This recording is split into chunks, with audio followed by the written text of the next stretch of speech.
नमस्कार, आप देख रहे हैं कैपिटल न्यूज। मैं हूं प्रफुल्ल गिरी। झारखंड में आगामी विधानसभा चुनाव के लिए एनडीए के बीच सीट बंटवारा तय हो गया है।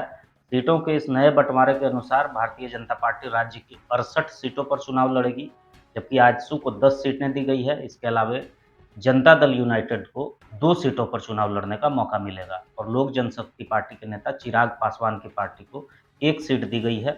एनडीए में ये सीट बंटवारा पिछले कई दिनों से चल रही गहन मंथन के बाद तय हुआ है। इसका उद्देश्य राज्य में विपक्षी गठबंधन को कड़ी टक्कर देना है। भाजपा ने इस बार राज्य की 68 सीटों पर दावेदारी पेश की है, जो इस बात का संकेत है कि पार्टी झारखंड में सत्ता वापसी के लिए आक्रामक चुनावी रणनीति अपना रही है। आजसू, जो राज्य की राजनीति में भाजपा का पुराना सहयोगी रहा है, उसे 10 सीटों का कोटा दिया गया है, जिससे गठबंधन की मजबूती और स्पष्ट हो रही है।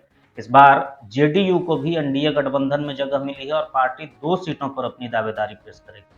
वहीं बिहार के नेता चिराग पासवान की लोक जनशक्ति पार्टी को 1 सीट दी गई है, जो ये दर्शाता है कि एनडीए ने हर घटक दल को चुनाव में प्रतिनिधित्व देने का फैसला किया है। भाजपा झारखंड में अपने विकास के एजेंडे और डबल इंजन सरकार की वापसी के मुद्दे को प्रमुखता से उठाने की तैयारी में है।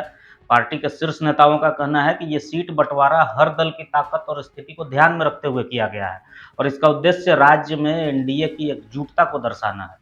इसके साथ ही भाजपा का लक्ष्य है कि राज्य में विपक्षी गठबंधन को प्रभावी रूप से टक्कर दी जा सके। एनडीए के इस सीट बंटवारे के ऐलान के बाद अब सभी पार्टियां चुनावी तैयारियों में जुट गई है। उम्मीदवारों की घोषणा और चुनाव प्रचार जल्द ही शुरू होने की उम्मीद है। इस बार का चुनाव झारखंड की राजनीतिक दिशा तय करने में महत्वपूर्ण भूमिका निभाएगा।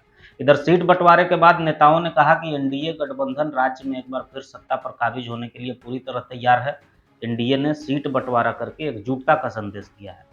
विपक्षी दल भी राज्य में मजबूत चुनौती पेश कर रहे हैं।